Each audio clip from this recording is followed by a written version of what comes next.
Kamusta mga boss? Ayun, kakagising ko nga lang, nakatulog agad ako pagdating ng uwian kanina. Ayun, si Boss Madam, 10 o'clock pa yung uwian niya. So ayun, susunduin nga natin dun. Pero syempre, kailangan na nating magluto.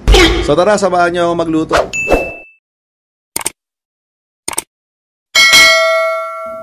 Ayun mga boss, nandito na nga tayo sa kusina namin. Okay. Hindi na talaga ako sanay magluto kasi si Boss Madam lagi nagluluto no.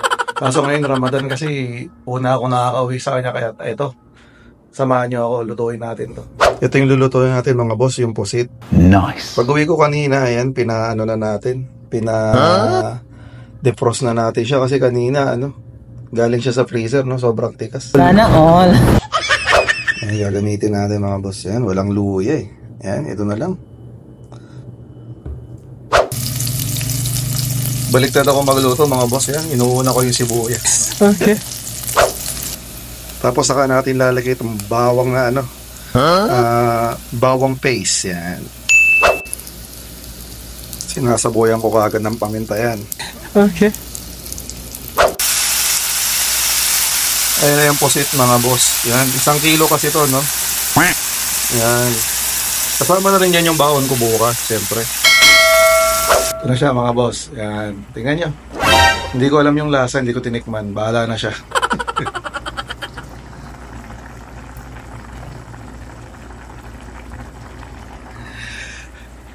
Bahala na babaya. A few moments later. Ay mga boss, sunduin na natin si Boss Madam kasi 9:30 na ng gabi, no? Okay. Yan. Alabas tayo.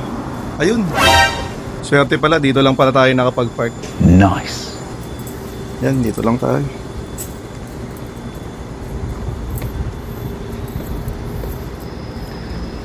Sunduin na natin si Boss Madam natin. Yan.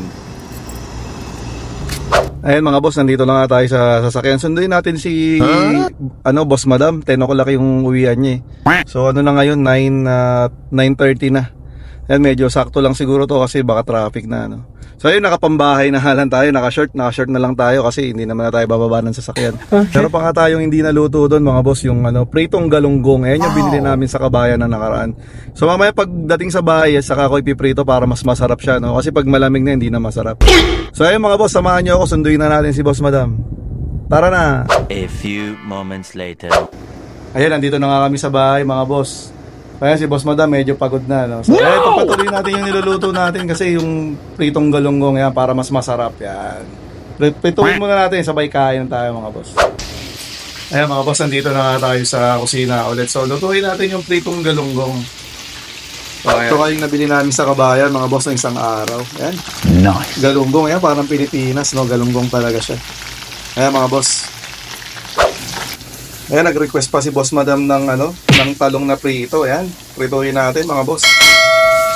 So ayun mga boss, matapos ang ilang minuto, ayan, 11 na ng gabi mga boss. Saka lang tayo natapos magluto. Oh shit! So ngayon papakita ko sa inyo niluto natin mga boss. O yan, testa na naman mga boss. Kaya yung natin, palaki ng palaki talaga yung tiyan natin. Yan mga boss, mga pagkain natin. Boss Madam, anong masasabi mo?